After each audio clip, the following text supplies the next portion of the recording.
جسے خدا کی محبت مل جائے وہ دنیا کی محبتوں کو بھول جاتا ہے، اور جو خدا کی محبت میں خدا کی طرف چلا جائے تو خود رسول خدا حضرت محمد مصطفیٰ صلی اللہ علیہ وسلم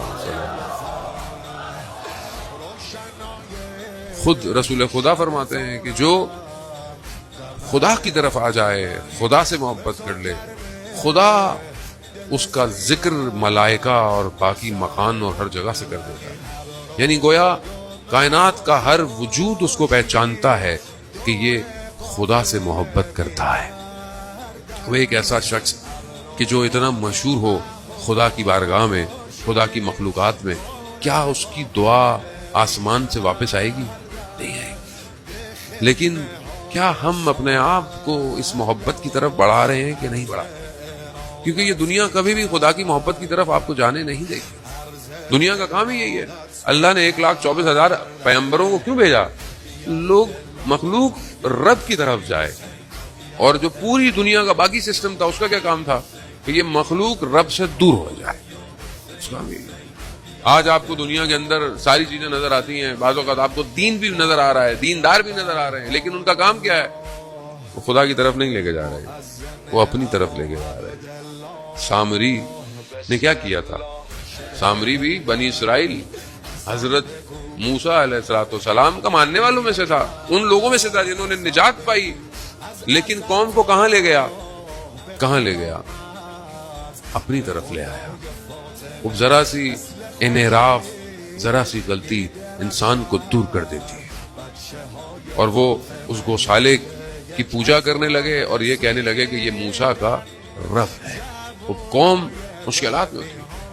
اب یہاں پر سید الشہداء علیہ السلام نے یہ جو ایک یونیورسٹی کھولی ہوئی ہے جو ہر سال کھلتی ہے، یہ اپنی طرف لے کر آنے کے لیے، اس کی چند کوالٹیز ہیں کہ جو چیزیں کربلا کے اندر واقع کربلا میں ہیں، بہرحال میں وہی آج آپ کی خدمت میں بیان کروں گا۔ پہلی چیز جو کھینچتی ہے، جو لے کر آتی ہے، کہ انسان اس بات پر یقین رکھے کہ اس کے اندر تبدیلی آنا ممکن ہے۔ یعنی آپ سوچیں، کیونکہ آج کل دنیا ہے مایوسی زیادہ ہے، تو مجھے میں تو چینج نہیں ہو سکتا، خاص طور پہ جوان جو ہے وہ کہتا ہے میں کیسے ہو سکتا ہوں، اور اگر وہ خود جوان سوچنا بھی چاہے کہ میں چینج ہو سکتا ہوں، اس کے دوست اس کو کہتے ہیں نہیں تم تو کبھی بھی چینج نہیں ہو سکتے، تم اور نماز پڑھو گے، تم اور قرآن پڑھو گے، تم اور اچھا کام کرو گے، خوب دنیا۔ وہ پہلی چیز یہ ہے کہ انسان کو یقین ہونا چاہیے کہ وہ تبدیل، اس کے اندر تحول ممکن ہے۔ آپ دیکھیں کہ سید الشہداء علیہ السلام نے لوگوں کے اندر تحول پیدا کیا، تبدیلی پیدا کی۔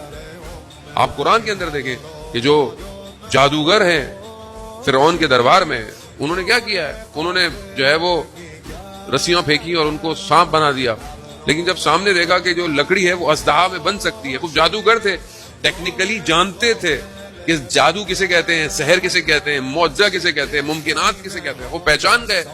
اب جیسے آپ میں سے کوئی I T expert who, technology کا ایکسپرٹ ہو، وہ اپنے سامنے کچھ چیزیں دیکھیں تو وہ زیادہ بہتر پہچانے گا کہ اس میں یہ پرابلم ہے، یہ صحیح ہے، یہ غلط ہے۔ وہ اس چیز کو جانتے تھے۔ جب انہوں نے دیکھا کہ حضرت موسیٰ نے جو ہے وہ عصا کو پھینکا ہے اور وہ اژدہا بن گیا، تو ان کے وجود میں یہ یقین تھا تبدیلی کا۔ وہ کیا ہوا؟ تبدیل ہو گئے، اور ایسے تبدیل ہوئے۔ فرعون نے کہا میں ہاتھ کاٹ دوں گا، میں گردنیں کاٹ دوں گا۔ ان کا جو بھی کرنا ہے کرو، موسیٰ کے رب پر ہم ایمان لے آئے۔ خب یہ یقین ہونا، یعنی کوئی تصور کر سکتا ہے کہ فرعون کے ساحر موسیٰ کے رب کو مان لیں گے؟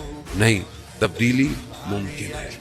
دوسری چیز کہ جب انسان تبدیل ہو رہا ہو یا اس کو تبدیل کرنا ہو تو اس کا طریقہ، اس کا راستہ، یہ بہت امپورٹنٹ ہے۔ کس طریقے سے جو ہے وہ تبدیل کیا جائے۔ آئیں حضرت موسیٰ ہی کا لے لیتے ہیں۔ جب حضرت موسیٰ فرعون کے پاس جا رہے ہیں تو قرآن نے حضرت موسیٰ کو کیا ڈائریکشنز دیے؟ مطلب آپ کے سامنے فرعون جیسی شخصیت ہو جس نے ظلم کیا، بنی اسرائیل کو شکنجے میں رکھا، حضرت موسیٰ کو کتنی تکلیف ہوئی، ان کو نکلنا پڑ گیا، اس کے بعد اب آپ جا رہے ہیں، آپ خدا کے نمائندے بھی ہیں، پاورفل بھی ہیں، سب کچھ ہے، تب آپ کیسے جائیں گے؟ ہم میں سے اگر کسی کو موقع مل جائے کہ کسی کو صحیح کرنا ہے، کیسے جائیں گے ہم؟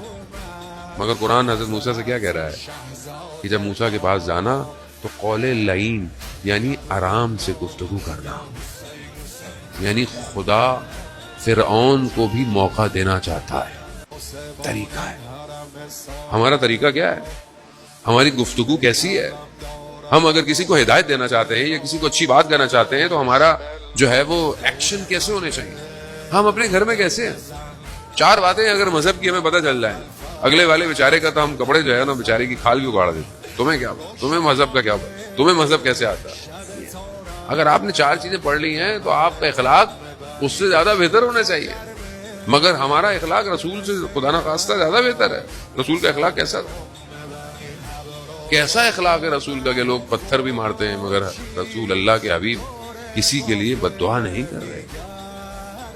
وہ ایک شخص کہ جس کے لیے رسول خدا نے اپنے پیراہن کو ہٹایا کہ جو ہے وہ سواری کو لگاتے ہوئے اس کو لگ گئی تھی, کہا کہ تم بھی مجھے, اس نے ہٹایا, اس نے بوسہ دیا, یا رسول اللہ میں تو آپ کے کمر پہ بوسہ دینا چاہتا. وہ اللہ کا حبیب, وہ جس کے صدقے میں اللہ نے کائنات بنائی, ان کا اخلاق کیسا ہے؟ ہمارا اخلاق کیسا ہونا چاہیے؟ ہمارا اخلاق گھر میں کیسا ہونا چاہیے؟ ایام اذاں ہیں, ہمیں تو بعض اپنے آپ سے افسوس ہوتا ہے. بعض ہم روڈ پہ گاڑی جا رہی ہوتی ہے, ہمارے ساتھ والے پتہ نہیں کسی کو ڈانٹ رہے ہوتے ہیں, کسی کو سائڈ پہ کر رہے ہوتے ہیں. بہرحال ہم کچھ کہیں تو کہتے ہیں آغا صاحب سیکورٹی ہے, ہمیں کرنے دیں.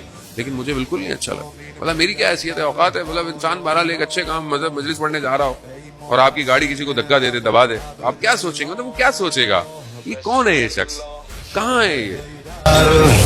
زان بگو علی اکبر, زان بگو از ازل تا به قیامت به خدای